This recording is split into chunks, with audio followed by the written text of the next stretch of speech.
Bien llegados y bien llegadas a una temporada nueva de La Xanzana. Estamos aquí en Xixón, en Les Cigarreres, y vamos a entamar esta temporada con una canción de Nuberu. Porque bueno, si fago yo la selección, Nuberu tenía que estar, sí o sí. Así que vamos a entamar con una canción que se llama Pozu Funeres, que con una letra muy guapa del poeta también de San Martín del Rey Aurelio.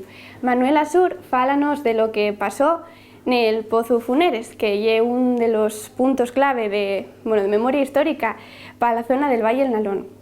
En caso de que alguno no sepáis lo que pasó, el Pozu Funeres es un pozo que está en el concello de Llaviana, donde en la etapa del franquismo, ya termina la guerra, tiraron a un montón de mineros allá por esos ideas políticas.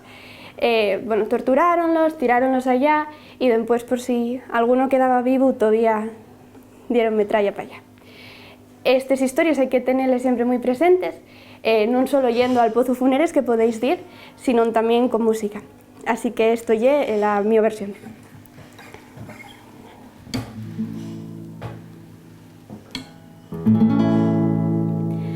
De la cima de los vuestros huesos sueñen, la palabra peregrina tornará, y con acero en carnis pau de les peñes, francerá la soblinda soledad.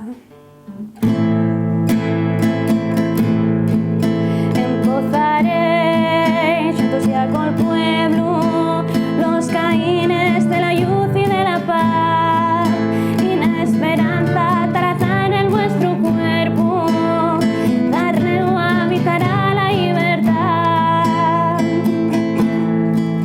Amestaránse todas las manes proletarias del verdor en sin fin de los praos, y de nuevo en vuestros huellos minerales los tapeceres